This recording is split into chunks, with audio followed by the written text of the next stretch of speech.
C'est toujours difficile quand tu trouves quelqu'un sur Facebook. On sait jamais si ça va être le mec qui va prendre l'argent, il va se casser, si c'est une arnaque. Match par match, vous avez décomposé limite des fois action par action. Ça, Mm. moi, j'ai adoré.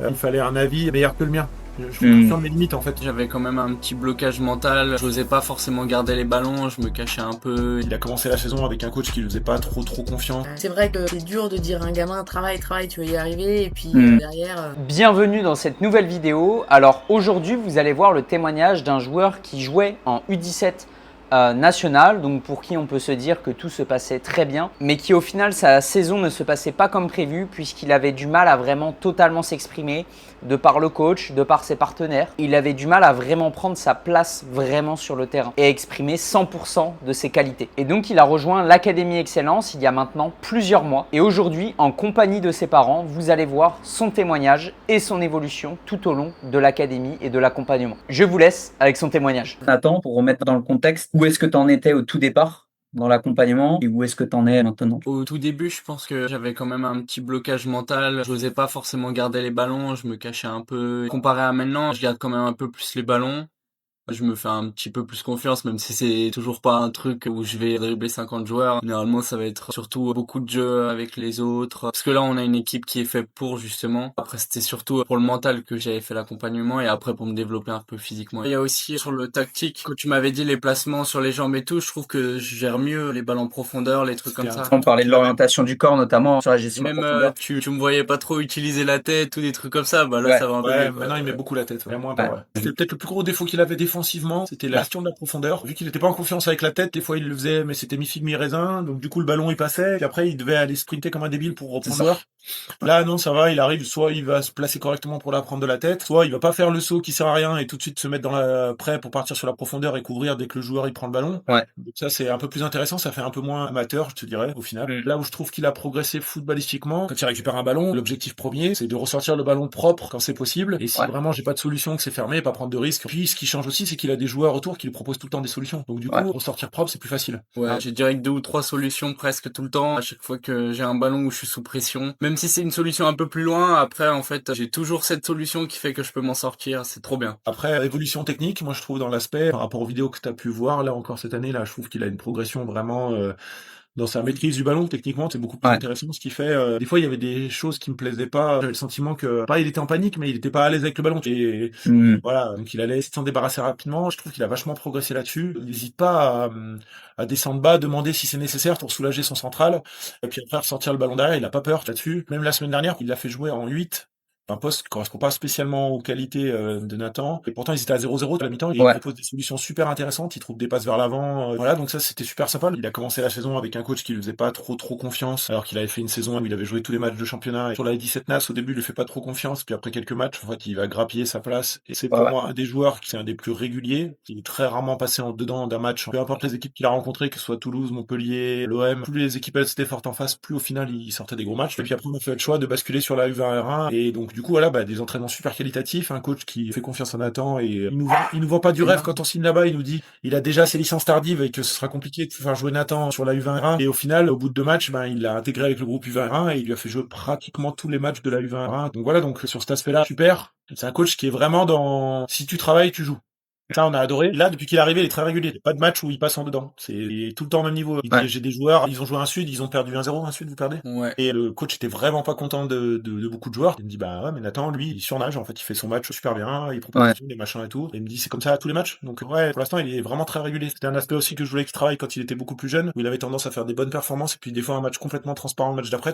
Et là, il navigue au même niveau, des fois un tout petit peu au-dessus ou un petit peu en dessous, mais quand même très très régulier. C'est une de tes qualités principales, c'est super important. Et maintenant, justement, ce qui va faire que tu vas passer encore un cap, t'es régulier, mais tu vas aller aussi chercher Encore des plus top haut. of the top, quoi, qui vont faire que voilà. Et que après, une fois que tu as été chercher 2, 3, 4 top of the top, tu vas réussir à y rester après. C'est comme ça que tu augmentes ta marge et que tu passes à l'escalier d'après. Et puis voilà, si on fait un bilan un peu de ces 1 an où vous êtes en suivi, c'est un petit peu ça. Si on part de la base, c'était vraiment pas un doué pour le foot. On n'aurait jamais pensé qu'il allait jouer au niveau national, qu'il fasse une bonne saison, que là, machin. Et par contre, il a une grosse qualité. Sa plus grosse qualité, c'est qu'il est super travailleur. Ouais. Je peux lui dire n'importe quand on y va s'entraîner. Ouais. Et Ouais. il essaie, il travaille sur ses points faibles. Maintenant, moi, c'est ce que je lui dis des fois. Je lui dis quand t'as un tout petit peu d'espace devant, pour se faire repérer, je me dis que peut-être, des fois, quand t'as un peu d'espace, c'est d'aller au dribble. Je lui dis des fois, la solution, ça peut être toi. Ça, c'est encore l'aspect où il est un petit peu timide. Il est très, très collectif. Il cherche tout le temps la solution collective avant de chercher peut-être une fois de temps en temps, 2-3 fois dans le match. J'aimerais que je le vois repartir un petit peu dans des dribbles et tout ça, pour qu'on voit qu'on se dit ah ouais, il peut faire ça aussi. S'il proposait ces choses-là, il pourrait intéresser plus haut encore. Ouais, ça revient au côté aussi être plus décisif. Si forcément tu tentes plus ces choses-là aussi, tu as forcément plus d'opportunités d'être décisif derrière. Bah Nathan, quand je te faisais les retours des matchs là avec les 17, c'est un truc que je te disais souvent, que tu pouvais venir fixer un peu plus. Là, je suis sûr que tu avais la capacité d'aller un peu plus haut, etc. Après là, les matchs, je fais quand même pas mal de centres. Je monte quand même. C'est que sur les dribbles, j'y vais moins, mais j'ai quand même fait beaucoup d'apports offensifs. Il commence à prendre un petit peu d'autonomie. Moi, j'apprécie aussi en tant que papa de voir que il fait des efforts. Et je pense qu'il fait ça pour nous soulager aussi sur des aspects, parce que voilà. Et ouais, je trouve ça prouve la maturité du gamin. C'est pas mal.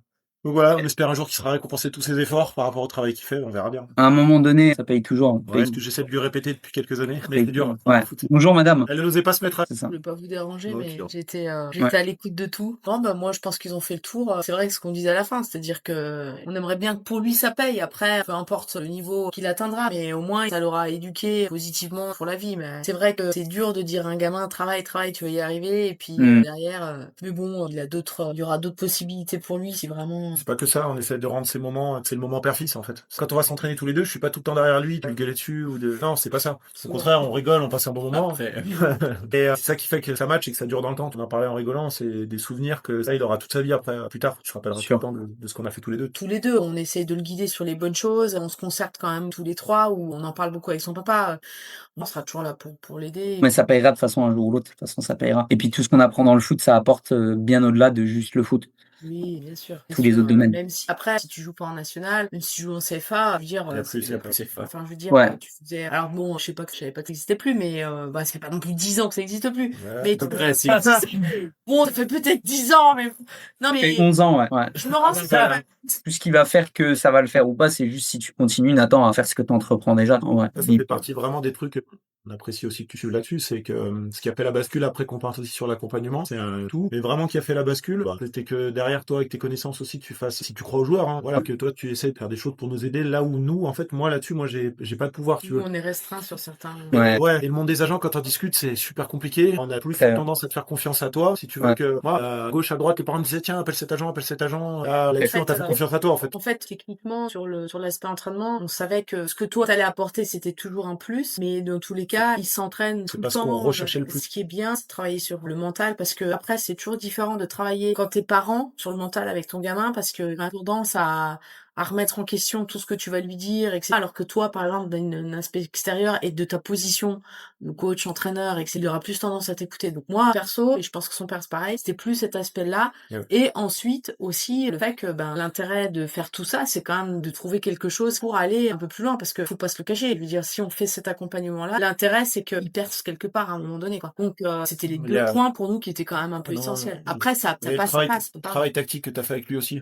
Ça, c'était aussi quelque chose qui était hyper important pour nous dans l'accompagnement. Je disais à Nathan, quand est-ce que tu as Valentin pour ça? Et le temps que tu as passé pour reprendre ces vidéos, et match par match, vous avez décomposé limite des fois action par action. Ça, moi, j'ai adoré. Encore une fois, je suis un amateur du football. Toi, tu es un professionnel du football. Et donc, il fallait un avis meilleur que le mien. Je suis conscient de mes limites, en fait. Et ça, c'était quelque chose que je préférais nettement qu'il fasse avec toi, c'était vraiment les points clés sur l'accompagnement qu'on attendait de toi. En fait, malgré tout, on s'est lancé. Je sais pas, il y a eu un truc qui a fait que... Après, c'est toujours difficile quand tu trouves quelqu'un sur Facebook, parce que c'est Nathan qui t'a trouvé, et on sait jamais à quoi s'attendre. On sait jamais si ça va être le mec qui va prendre l'argent, il va se casser, si c'est une arnaque, si c'est... Et bon, nous, on aura quand même tout fait pour qu'il puisse aller au bout de ce qu'il voulait. On se dit, quand il dit qu'il est parti de loin, il est parti très loin. Mais tout a été mis en place pour qu'il puisse évoluer correctement. Et voilà. Aujourd'hui, je pense que Nico, même Nathan et moi, on est d'accord sur le fait qu'on regrette pas d'avoir investi pour toi, enfin avec toi pour enfin moi je pense qu'il y a vraiment il y a un retour qui était comme tu nous l'as expliqué au départ. Aujourd'hui moi je suis contente du suivi qui a été fait et de l'évolution qu'a eu Nathan. On se l'est dit souvent, on est content du taf que t'as fait. On se le dit souvent. C'est cool. Bah, c'est gentil déjà, merci. Faut savoir aussi remercier, je veux dire, voilà, Mmh. faut savoir là, on tourne autour de Nathan, mais il faut te remercier aussi parce que, voilà, tu as quand même été présent et ce que tu as fait, ça a quand même beaucoup aidé ce petit. Normalement, l'accompagnement, on avait pris sur 6 mois, ça devait être l'été dernier, je C'était en pense. juin. Mmh. Ouais, c'est un genre. Mais dans l'accompagnement, le but, moi, c'est que dans tous les cas, je vais pas te lâcher, Nathan, tant qu'on n'a pas atteint l'objectif, hein, qui est de trouver un club, une structure.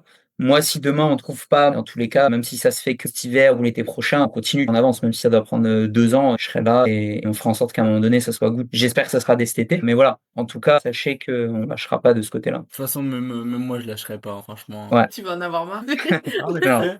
après, c'est un monde différent, mais moi, quand j'ai failli signer pro, en fait, j'avais 28 ans. Et comme on disait tout à l'heure, c'est qu'il n'y a pas qu'un seul chemin, et bah, il sera pas passé peut-être par un centre de formation, mais aujourd'hui, des cas comme ça, il y en a plein. Ouais. Et le problème des joueurs qui, après, à 18-19 ans, ils signent pas pro, c'est qu'il y en a plein qui baissent les bras. C'est qu'ils ont l'impression que tout s'écroule, et C'est ça. puis ils baissent, et ben non, nous, on va essayer. De toute façon, on a une structure familiale qui fait qu'il sait qu'on va l'aider. Après, il y a beaucoup de choses, ça peut aller vite dans le foot, hein. Ils se blessent, et puis voilà, donc il faut croiser les doigts, il faut un petit peu de chance, et continuer à travailler, puis on verra. De toute façon, il y a toujours une part un peu d'opportunité, de timing. Donc c'est juste qu'il faut attendre son moment et continuer à travailler. Le train, il passe pas qu'une fois, il passe plusieurs fois. On peut avoir plusieurs fois l'opportunité. Mais par contre, il passe pas 40 fois. Ouais, bien sûr, d'accord. Voilà pour le témoignage de Nathan et de ses parents. Comme d'habitude, n'hésitez pas à liker, vous abonner, à commenter sur ce que vous avez vu sur cette vidéo et si vous avez des questions. Et comme d'habitude, en lien dans la description, vous avez la possibilité de réserver directement un rendez-vous avec moi ou un membre de mon équipe pour voir si tout simplement on peut aider et accompagner votre fils, tout comme on l'a fait avec Nathan, à performer, à évoluer dans sa carrière et avancer sereinement, tranquillement et faire bien les choses tout en prenant un maximum de plaisir. Je vous laisse là et je vous dis à très vite. Ciao!